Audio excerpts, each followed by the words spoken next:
as we travel our way to the Caribbean, I'm just going to ask Lev to fade out. Oh, very classily done. Thank you very much indeed. Right, lovely. So now the last part of this morning, and then we will have a short siyum when Tim and Lev have finished their teaching to bring ourselves together. So I'm just seeing, is Tim here? Have we just we haven't lost him, have we? I hope. Oh, there he is. Right, fantastic. You're back. Brilliant. Right, let's get everybody back. And I want to introduce Lev and Tim. Lev may need very little introduction to people because Lev has been our student rabbi since October here at EHRS, and we are so sad. Well, actually, sorry, it's a difficult one. I'm incredibly happy that Lev is about to become student rabbi at Southwest Essex and Settlement Reform Synagogue in Ganshill, and that's wonderful. And I know that he's going to be a wonderful success there because we've really enjoyed you being with us. But we're really going to miss you, Lev, and miss your teaching and your style of being a student rabbi with us. Lev is going to lead our Shabbat service next Shabbat morning. He's leading the Torah service, so you will have one more big Lev opportunity. Glenn, I'm going to ask you just to keep on mute for now. Thank you. So thank you, Lev, who is in his fourth year at Liabeck College. And Tim Regis. So many of you may recognize Tim from our Shabbat services just before lockdown. He became part of our congregation back in January, February 2020, and has been part of our cornerstone group because, as you're about to hear, of a sense of return to Judaism for him, given the ancestry of his family in St Lucia. Tim is, among other things, he is an engineer and can often be found making sure that motorways work in this country. So if you find yourself driving over a motorway and all the telecommunications and things like that actually work, Tim has often been responsible for that, and yet is a very, very dedicated member of our congregation. And it's lovely to know you. And I know many of you have got to know Tim over this year. So let me hand over to Tim and to Lev to take us Nancy, come and watch. To the Caribbean. Sorry, that's Tony. Tony, good to see you again. I can hear your dogs, so I've just put you on mute, I'm afraid.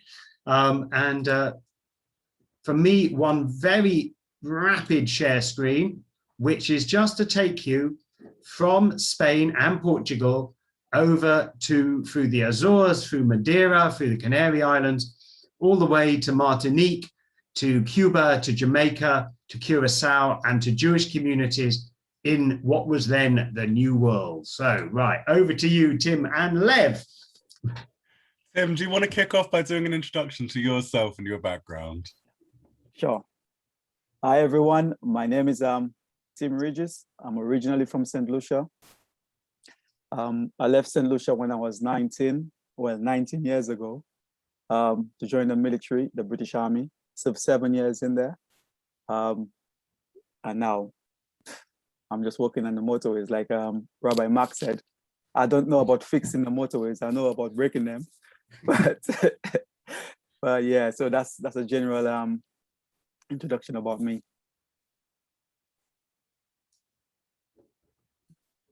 Wonderful. And now I am just going to jump us straight in to a presentation. And I'm going to ask you a question for all of you, which is, what do you think is going on in this picture?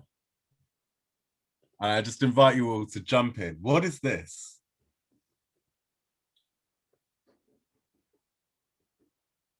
Feel welcome to unmute yourselves and go for it. Skull and crossbones. Pirates. Skull and crossbones, pirates. Why do you say pirates for skull and crossbones? Don't know why that seems to be associated with pirates for some reason. Any ideas? Why would a skull and crossbone be associated with pirates? You're going to find out. How about, what language is on this tombstone? It's Hebrew. Anyone want to take a guess at how old they think this is?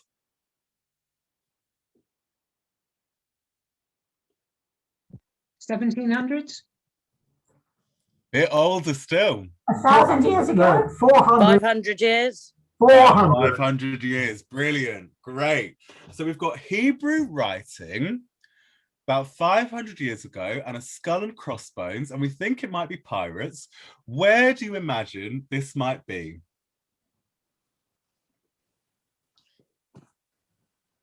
Israel. Ooh, good guess. Anyone else want to have another crack? Caribbean. It's in the Jamaica. Caribbean. Yes, wonderful. Jamaica. We're in Jamaica. So we have a Hebrew tombstone in Jamaica with a skull and crossbones on it. How about this one? What's going on in this one? Anyone want to? Gosh. What is it, first of all?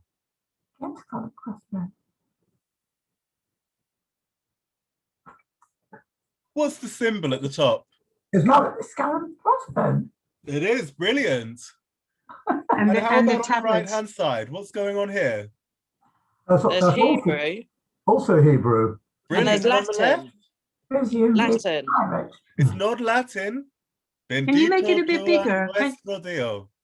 Can you make it a bit Spanish. bigger, Lev? Oh, no, I don't think I can actually. It's Spanish. It's a specific type of Spanish. It's Jewish Spanish. Pirates. Ladino, okay. That's it. Very good. And we think it's pirates again. I said pirates. Brilliant. So we've got pirates, Jewish pirates in the Caribbean with a skull and crossbones. And let me tell you, the skull and crossbones, you're right, they're pirates, but the skull and crossbones is not there because it's a pirate symbol. It's there because it's a Jewish symbol. The symbol of the skull and crossbones exists because it was a symbol to show Jewish religious belief in Mechayeh HaMetim, in the resurrection of the dead. And it became a symbol of pirates. Why?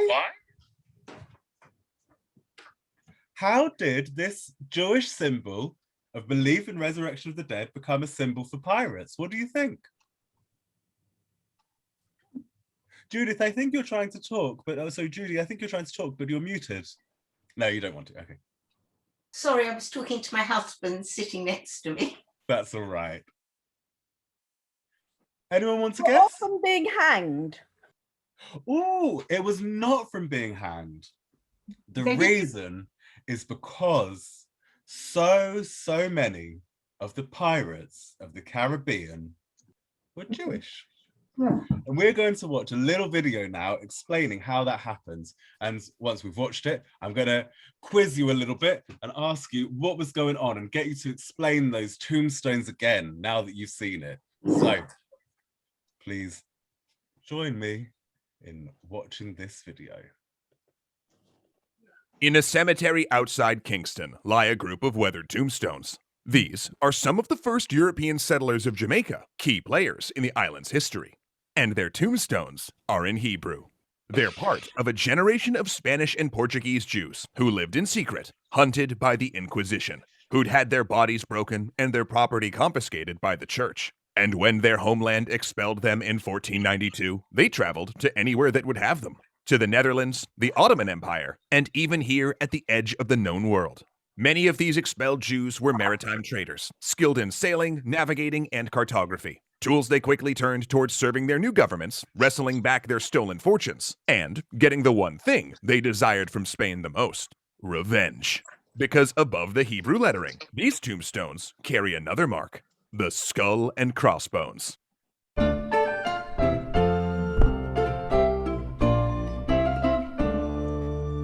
Thanks so much to CuriosityStream for helping us keep history afloat. Before we begin our swashbuckling historical tale, a quick caveat. Tracking piracy amongst Jewish people expelled from Iberia is a fairly new area of study. And when Rob started researching for this episode, he found a bunch of errors being passed around as fact. So, just a heads up to please be a little careful with what you read in online articles or even books on this topic.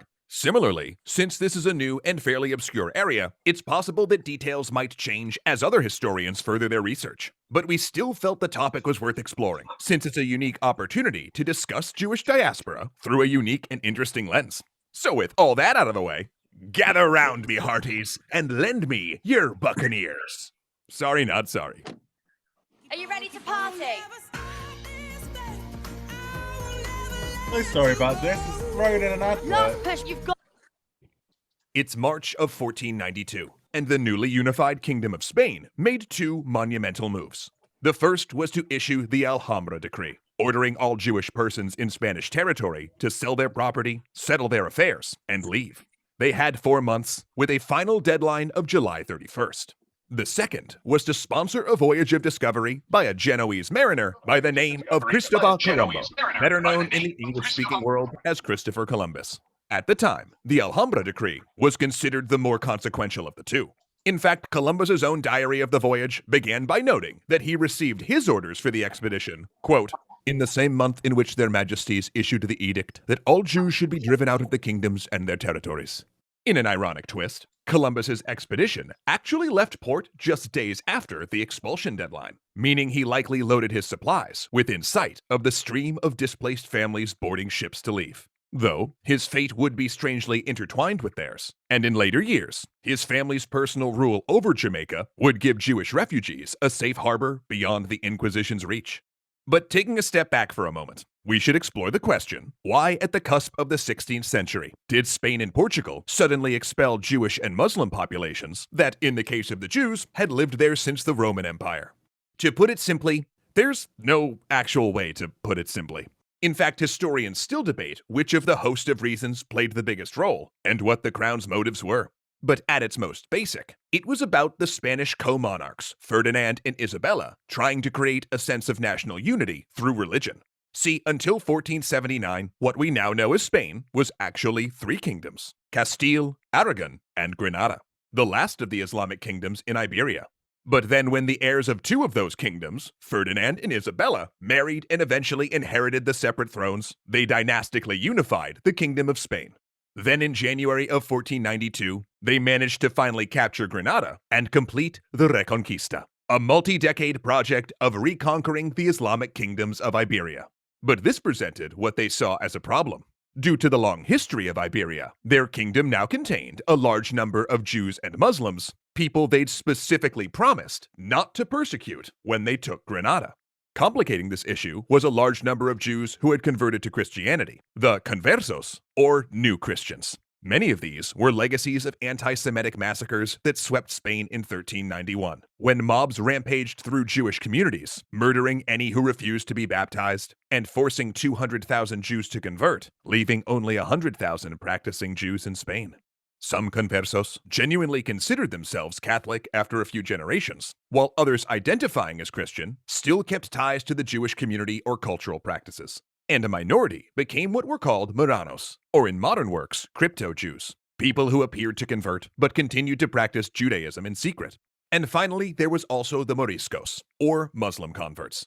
Now, at the beginning of their reign, Ferdinand and Isabella viewed themselves as protectors of the Jews, pushing forward policies meant to shield them from mobs of Catholics whipped up by anti-Semitic preachers. But their policies amounted to keeping the Jews safe by also keeping them separate.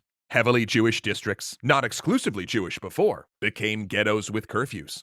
Jews were barred from certain trades, had to wear visual signifiers of their status, and could not hold office over Christians. The idea was to make life as a Jew so difficult they would convert. But what really concerned the crown were the conversos, the New Christians. Ferdinand and Isabella constantly worried that the Jews, or the crypto-Jews, were, in the terms of the time, Judaizing these new converts, causing them to return to their old beliefs.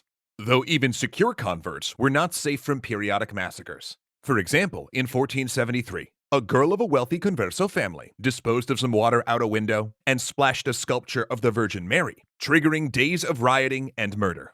Despite this, many Jews and conversos had a thriving middle class, and even some served in the court. Many Jews worked in the maritime trade and were well known as navigators and cartographers. But eventually, this success only brought more jealousy and official scrutiny.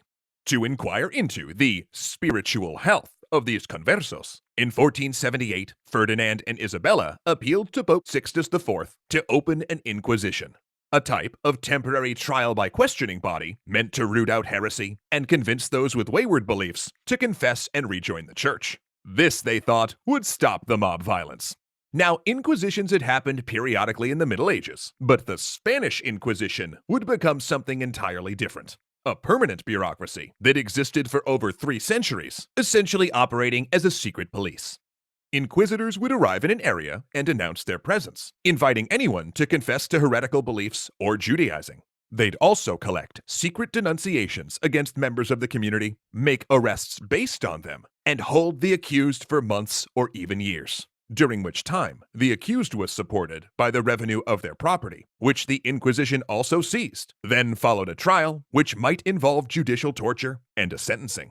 A conviction could mean imprisonment, years below deck in a slave galley, or participation in an auto da fe, a grotesque public execution ritual where the convicted were paraded in ceremonial clothing before, in the best case, repenting, or in the worst case, being strangled or burned at the stake. In other words, Jews couldn't win. If they were openly Jewish, they risked being murdered by a mob, and if they did convert, the Inquisition could arrest, torture, and execute them on the flimsiest of evidence. And then in 1492, the Grand Inquisitor convinced Ferdinand that having Jewish communities living openly in Spain was just too big of a temptation for the conversos, so all of the Jews and Muslims would have to go. Which circles us back to the Alhambra Decree. 4 months to either convert or leave Spain. And the Jews leaving would have to sell all of their property. But then because it was forbidden to export gold, silver, horses, or arms, in these transactions, they would have to accept other merchandise or bills of sale that might not be accepted elsewhere. Many lost everything, either from being swindled on their way out or robbed by ship captains. Lines of weeping families jammed the roads to the ports. But where would they even go? England and France had already expelled their Jews, and Poland was a perilous voyage away. So many, rejected by Catholic Spain, turned to the relative tolerance of the Ottoman Empire, the Netherlands, and as soldiers and settlers at the edge of the Spanish Empire, where these abused, disaffected sailors and merchants could live in a measure of safety while turning their skills toward a new goal, making the Spanish pay. So set sail with us next episode, where we'll meet the Jewish pirates who teamed up with the Ottomans to battle Spain for control of the Mediterranean. We'll walk the decks with Sinan Reis, or Sinan the Chief, who served as the right-hand man to the infamous corsair Barbarossa, and meet Samuel Palachi, a rabbi who took to the sea to become a diplomat, spy, and illustrious pirate. Till then, though, see you on the horizon. But you know,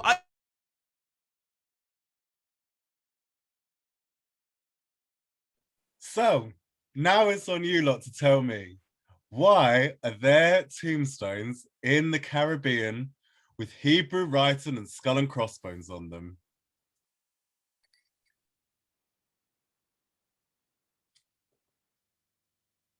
Anyone want to jump in?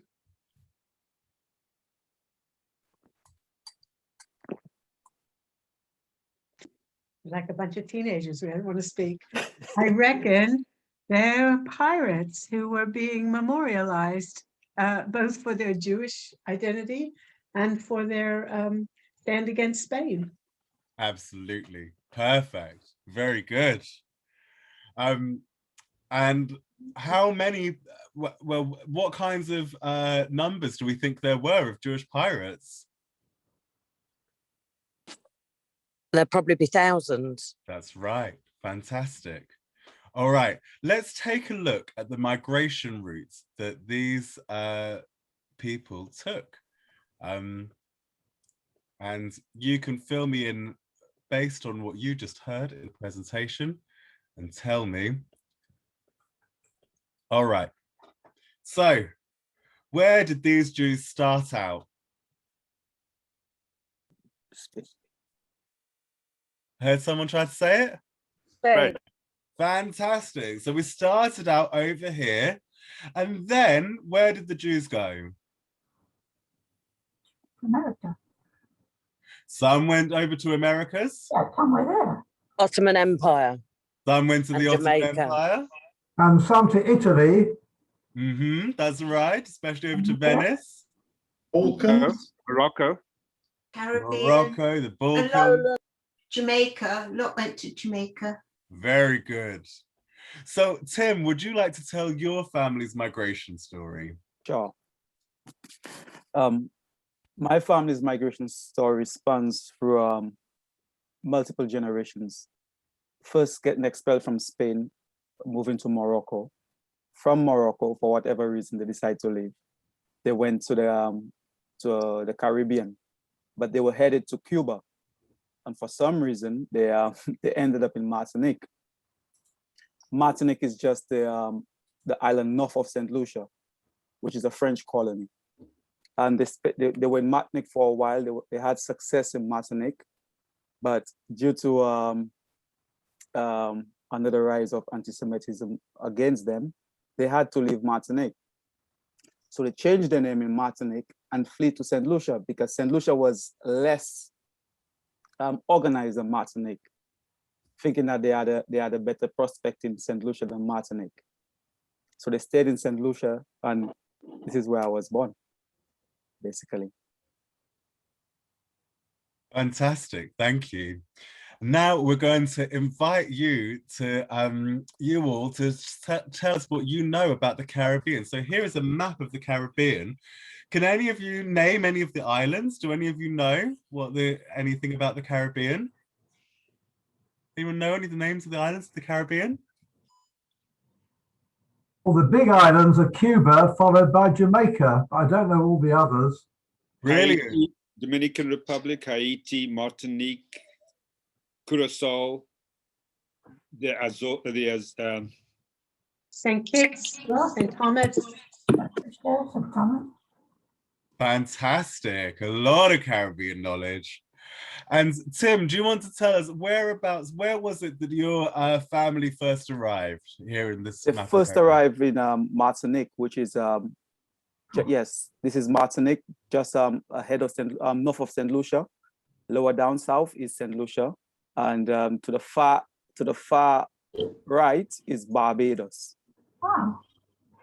So Barbados is not actually in the Caribbean, because the Caribbean is the islands or the countries that the Caribbean Sea washes their shores.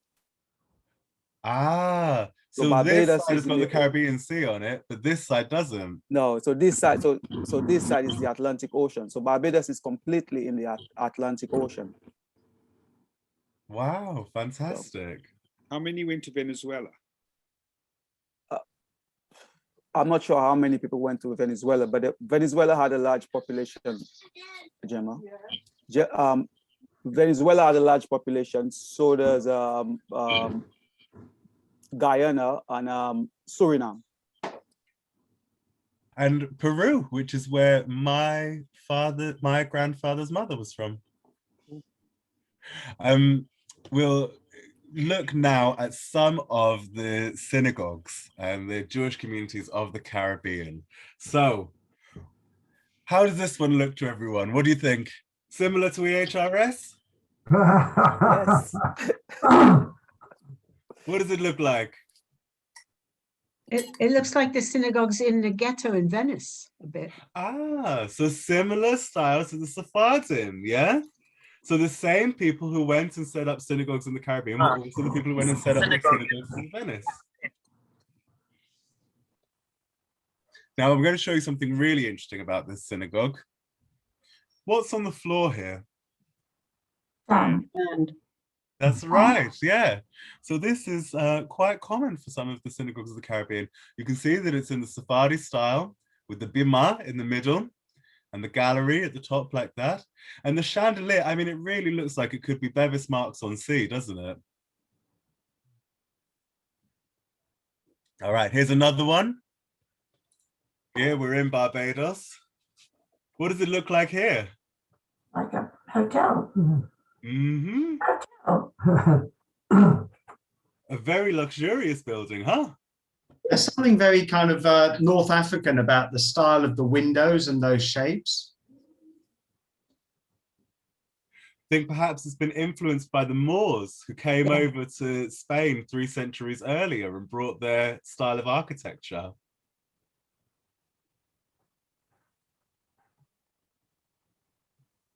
All right, let's carry on.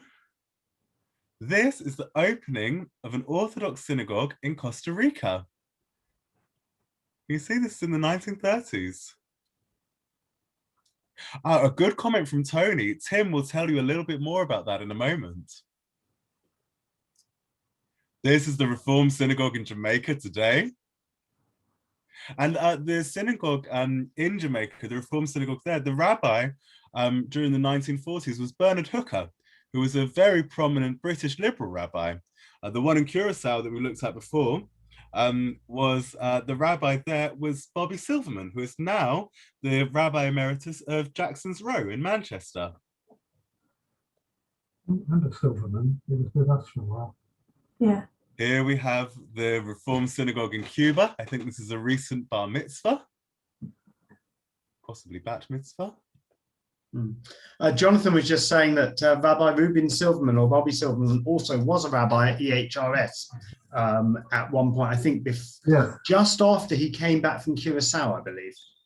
Wow, fantastic.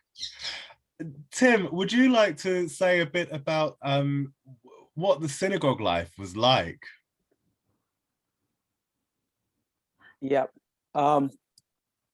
In St Lucia, there was no permanent synagogue. But then the island was predominantly Catholic. So the people couldn't practice Judaism as they see fit. So they especially for Shabbat, they had to had makeshift synagogues.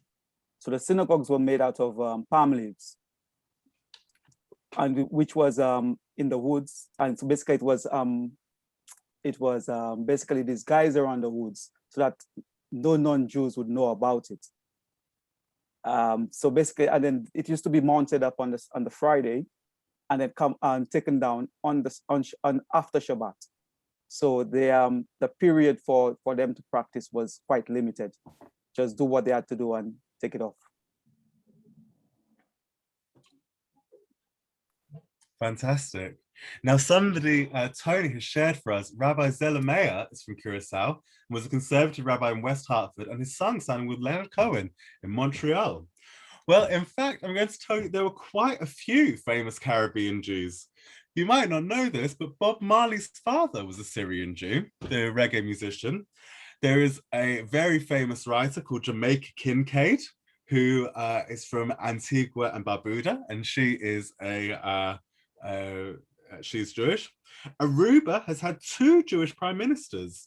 And there is just a long history of Jewish involvement across the Caribbean. Tim, would you like to share a bit about what Jewish life is like today in the Caribbean? Yeah, sure. To speak about to have a reference about Jewish life today, we need to look back, especially for my great-grandmother's time, which was the last Sephardic person who actually practiced Judaism in my family. So within a time, they had some issues, and they had to leave the west side of the island to go to the east side of the island, where I'm originally from. So and with that, she married a Christian and had kids and so forth. But within her time, she used to be called the Mauvais Juif, which was considered as Juif meaning Jew because they spoke Creole, and Mauvais meaning bad or terrible. So she was known as that, and her kids were always reminded that they are descendants of Juif, which is descendants of Jews. So slowly and slowly, this went through my family, and me growing up, not knowing what exactly a Juif was until when I spoke to my grandmother and my grand auntie, and which explained what a Juif was. And my family has had a lot of issues with people, especially when they believe they've had an issue with my family, or my family's done something wrong, and they highlight, oh, this is a Juif, always reminding that we are descendants of Jews, even if my family practiced Christianity. So we are never accepted into Christianity, really and truly, completely. So going back to say that whether or not it is safe in the Caribbean for Jews, I believe it is. because coming from the place where my great grandmother was probably terrorized on a daily basis, to now where people can openly practice, people can do their rituals as much as they want especially in St Lucia. So I can say that it is open to anyone and everyone. Thank you.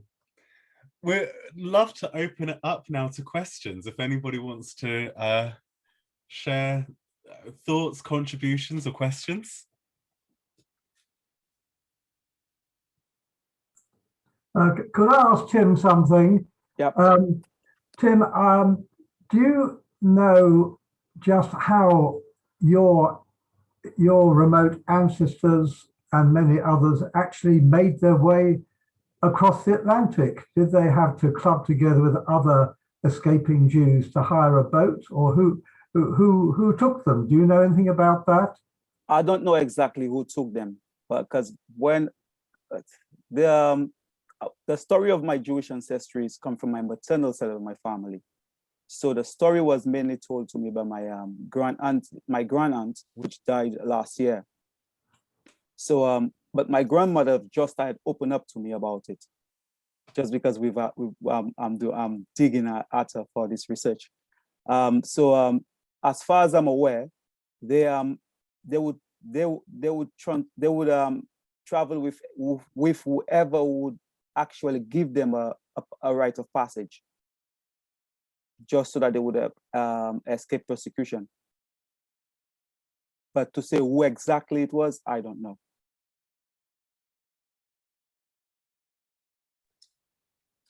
There are legends of Jewish ships going around the Mediterranean, picking up refugees and also freeing slaves. I think, though, that they might be more legendary than historical, and that it's not really clear how true some of those stories actually were. Tony, you've got your hand raised. Go ahead. I was listening to Trudy Gold's talk about the network of Jewish businessmen that went to the New World, mainly to New York and places like that, New England, but they also had ports all along the Caribbean because they diversified their industry. How big were those communities in any of those places? Well, in the Caribbean, they had large concentrations of Jews until when, because unfortunately the Caribbean was predominantly Catholic, until when the hand of Rome actually came on to them, because I think the laws in the Caribbean wasn't actually enforced until when they've had a new ministry, to the point where everybody wants to change whatever they want at that time. So and then people would move from island to island, depends on the time where persecution was highest. From my own reading, Tony, I think this is helpful. And backing up what Tim says, for example, the Jewish community of Curacao, which was the synagogue that we saw before, which was Dutch speaking, but was originally Spanish speaking. Many of them were the same people who then founded the Jewish community of St Thomas, which was also about economic issues, times when an island is no longer, it doesn't work for a community because of the differences in the economics for the export products or whatever it might be. So there's a lot of links between the Jewish communities in the Caribbean, because often it's the same people and some families who then relocated from one island to another. I can hear that was also in Tim's story, from Martinique to St Lucia. Reform Judaism in the Caribbean is also partly about that story of families moving from one to another. So St Thomas, for example, has a very strong Reform Jewish community. So does Puerto Rico, which is, again, I think is outside the official Caribbean, but is not so far away from that part of the world. And Jamaica, indeed, the synagogue in Kingston, Jamaica, has become more and more a reformed synagogue in terms of practice as time has gone on, and the same has been happening in Havana in Cuba as well. And that's also just about people moving around. So there's an interconnection between these different Jewish communities. The actual numbers altogether are just in the thousands. They're not in the multiple tens of thousands at all times. Is there any? I see Judy's got a hand raised. Go ahead, Judy. Yes, like several of you, I've also got the book and sort of delved through it. And it's fascinating. There are some great stories. For instance, one of the rabbis, Samuel Palash, he was, well, one of the pirates, he was a rabbi, and he was a good Jew because he had a kosher cook on his pirate ship. I mean, it's just, there's some great stories. I'd recommend the book to anyone, and, you know, lots of stories like that. It's fun as much as anything else. Janet, I see your hand raised. My question is, what kind of piracy did they do? What did they attack Spanish ships? Did they steal? What? Yeah. Did they kill? Yes. Tim, do you want to go ahead? Well, I can't collaborate this one, but in St Lucia there's an island just off the coast of the capital, Castries, which is called Pigeon Island. So they used to hide there and attack Spanish ships, but can't collaborate that, like I said. But then that's one of the big things that they used to do in St Lucia, even if they didn't have a synagogue. But they used to attack Spanish ships because Spanish ships were notorious for their gold. That's right. And as we heard in the video, part of what motivated the pirates was not just making a living, but also getting revenge on the Spanish. And that was a big part of what they were trying to achieve.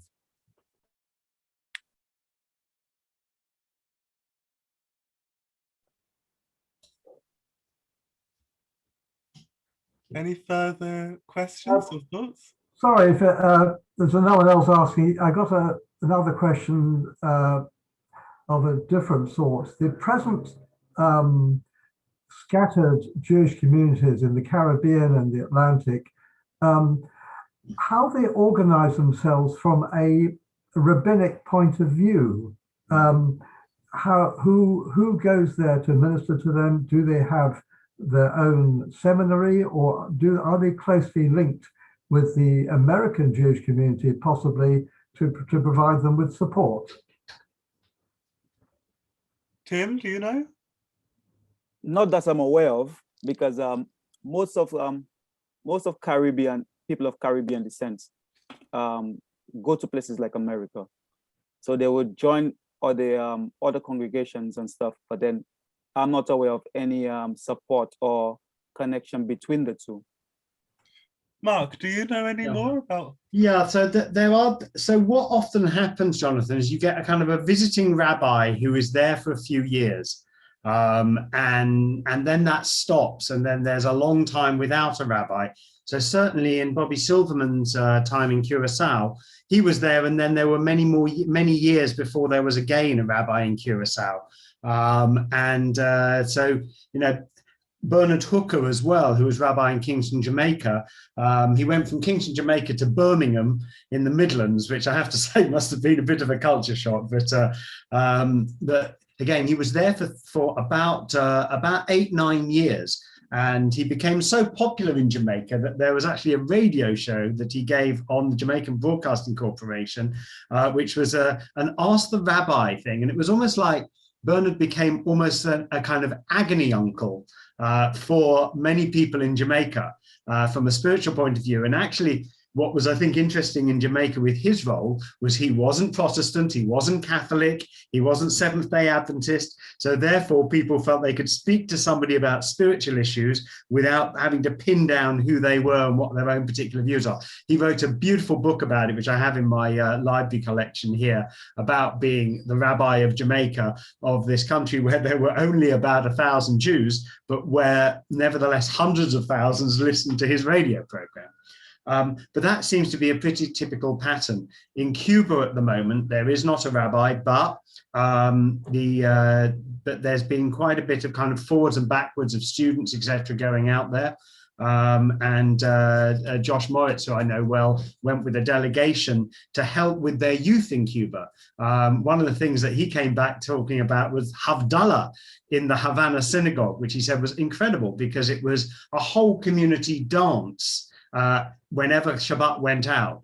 And it was kind of the gathering place for young people of Havana, both Jewish and also non-Jewish. Another advert that I saw not long ago was for a rabbi to go and work in St Thomas in the British Virgin Islands. And it was a Reformed synagogue, so it was advertised on the Central Conference of American Rabbis and seemed like a terribly attractive position to take in that community. It was only a couple of hundred families, but they've managed to employ their own rabbi for a long time.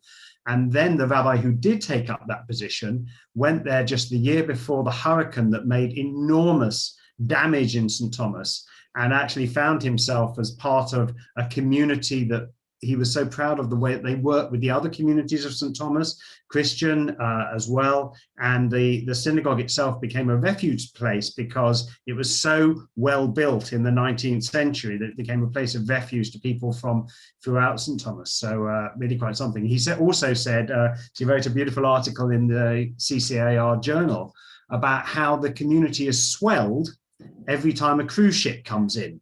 And American Reformed Jews and others love to come to the St. Thomas synagogue, come there for a Friday night. And so their community kind of, a lot of it is also swelled by just people visiting. So I hope that gives a bit of an answer to that one, Jonathan. Wonderful. I think we're actually, I think there David? might be others. Oh, sorry. Well, a comment from David. Oh, go ahead. David, I need you to unmute yourself, please. I'll just press a button which helps you to be able to do that. So now, if you're Jean, press the unmute button.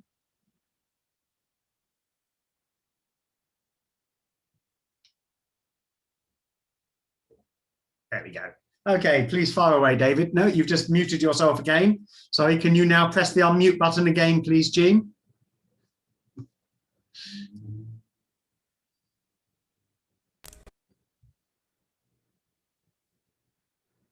Or you can just hold down the space bar, Jean, and that will keep it unmuted for a while. Right. Go for it. Go for it, David, before you lose it. If I go somewhere else, and that is Calcutta, which is in India, there are a number of areas in India, certainly from down southern India, from about 900 odd. Your grandfather. Right. But I had a grandfather, his parents were there for, at least his family were there, from the end of 1700. They were business people. And he was a rabbi. And my grandfather was a rabbi in Calcutta for 50 years. I, in fact, during the war, for 18 months, and I had my bar mitzvah in Calcutta. And it was in the synagogue there, and which my grandfather had built. There were they had 50 Torahs there, and you entered one door and you went through right away around these 50, kissing them with your talent, and you come out at the other end. And and it was he was not only acting as a rabbi, he created the girls' school. He created a different homes for people, and he was in that position for 50 years. I've got a number of documents about it. Thank you very much, David, which just goes to show how much more of a story there is to tell, my goodness, and that there's other places we should be going to tell this Sephardi story. I want to go back to Tim just for a last thing before we just do a sum up to finish ourselves for this morning. And I think what I hear from Tim is that actually the experience of having Jewish heritage was a really tough experience for you and your family in St Lucia. And when you say that your poor great-grandmother was called the Mauvais Juif, I suspect for many of us that really hits our heartstrings, that was such a negative experience that was being passed down. So how come you've turned it round and you're saying, no, it's time to recapture this heritage again? Well, yeah, it was terrible for my great-grandmother. My grandmother was in the middle of all of it. My mother, it wasn't too bad, and for me it was all right growing up in St Lucia.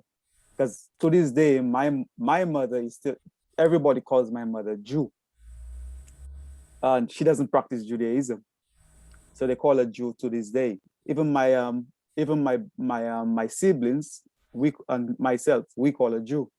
My kids call her Mama Jew. But I've always been interested in the stories my grand aunt used to tell me, and I've just always wanted to learn about it. And since when I left the army, I had more time on my hands, and then I was intrigued. And then I decided to follow through. And then it captured my heart.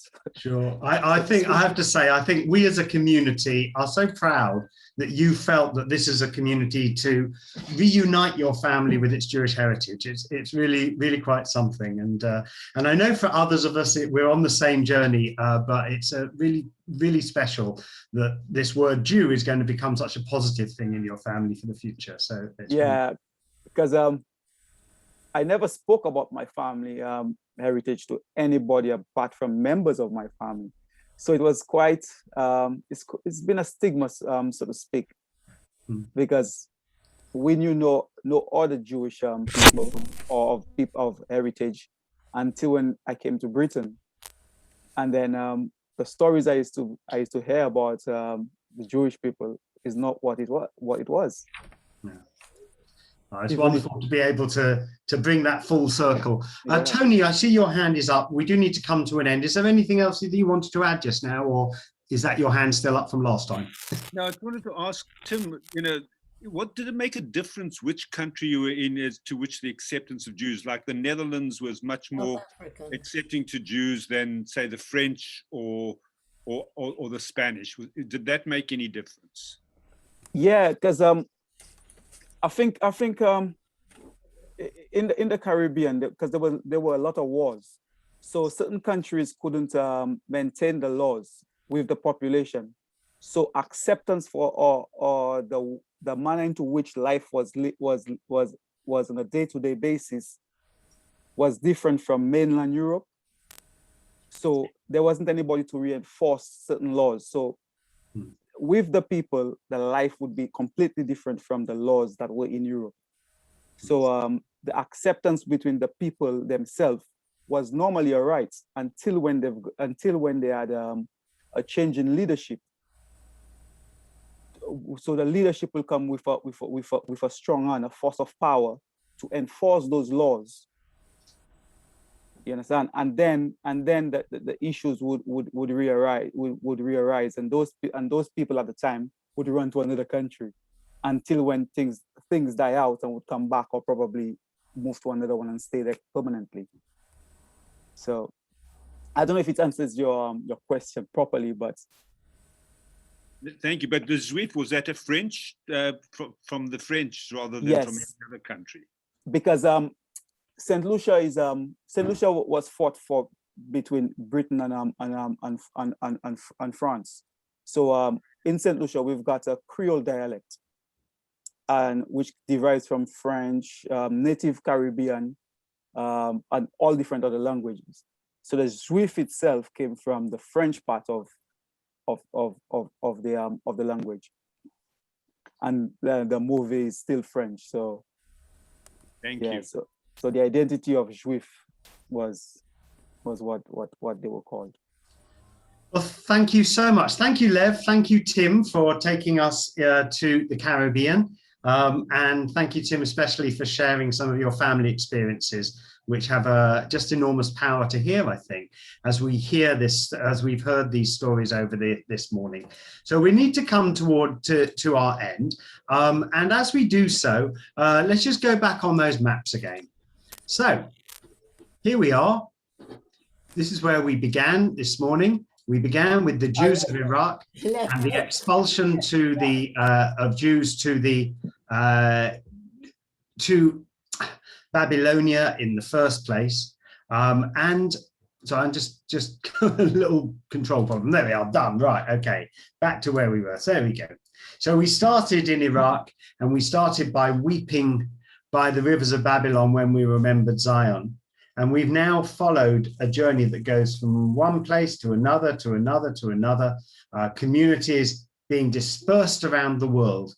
We then moved from Baghdad, where we also heard about the very sad end of the Baghdadi Jewish community, starting with a Farhud exactly 80 years ago, as Jews felt that this life for 2,500 years was not going to continue. And then we heard about times of prosperity, such as the Jews of Sfat in the 1560s up to the 17th century. And as Janet explained to us, the earthquakes making a difference there and making it an unsafe place to live. Some of you may know in Musaf, when we say our story, when we finish the story of the high priest gives a prayer that nobody should be in the Galilee in a place where an earthquake might strike. And that doesn't often make you think of Israel earthquakes, but I'm afraid that was the case at one point. And let's hope that never happens again. But also, again, this dispersal of Sephardi Jews and their influence over so much of the Ottoman Empire, over Italy, etc. And then we took ourselves, as we just did, to the Caribbean, and heard again about how the Sephardi heritage again made a difference to a different part of the world. So that takes us to the end of this morning. I hope that this has been interesting to learn about such diverse Jewish heritages, all linked together by the origins in Spain, but of course with origins across North Africa, back to Israel and to Babylonia, and all these connections that are around. Just anybody, anything that it makes you think of as you've heard these stories this morning, anything that you feel makes you contemplate about the meaning of being a Jew.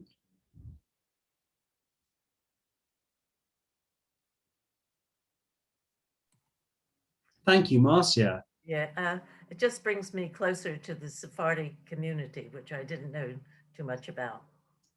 Thank you, Marcia. Yeah. Thank you. Jonathan. Yes, I just want to say, firstly, thank you and everyone else contributing for making this a wonderful morning of voyage around the Jewish world. It's been absolutely fascinating and informative. But what it has me thinking, few as we are, we're about 0.0001% of the world population, and yet we're international. Amazingly international, and no doubt influential miles beyond our numbers. I feel there must be a reason for this. I don't know what it is, but I think somehow this is just me, part of God's plan. Don't know what it is, but seems to be part of it. Thank you. That's a beautiful way of putting it. And when we heard from David earlier, you can hear there is a whole rest of the world to explore and still to be able to tell the Jewish story. But yes, that extraordinary resilience of the Jewish people in different places. And I think something in Tim's story really demonstrates that, as somebody finds their way back into Jewish life after generations of it being, as you said, a stigma, is going to turn from a stigma into a blessing, which is really extraordinary and a beautiful thing to hear. My plan is that that Edwin's film, Remembering Baghdad, might possibly be part of what we do on Selichot evening, when we normally show a film in our shul, because it's about return, about teshuvah, and you can hear in Tim, you know, effectively a reform Baal teshuvah, a return into Judaism. There's really something to be told there, and thank you, Graham, for your message. We probably should come to an end. Any final comments from anybody here? Otherwise, let's go out into an almost, yes, thank you, Tony, saying we're safer across the world than concentrated in just a few places. And that's interesting. Maybe that's part of the resilience of Judaism. Certainly, if you speak to Israelite Samaritans, they will say that that's been one of the advantages of this style of Judaism in comparison to their style of Judaism, which keeps you just to one place. Thank you very much. So let's get ourselves out into a nice Caribbean afternoon. We promise you 70-degree temperatures or 20-degree temperatures for those who don't speak old language, and enjoy yourselves. And it's been lovely to be with everybody this morning. Thank you so much, Tim. Thank you, Janet. And thank you to Lev and everybody who's been with us this morning. Thank you for a wonderful morning. Thank you. Goodbye now. Thank you. Thank you for everyone. Thank you to everyone for having me, and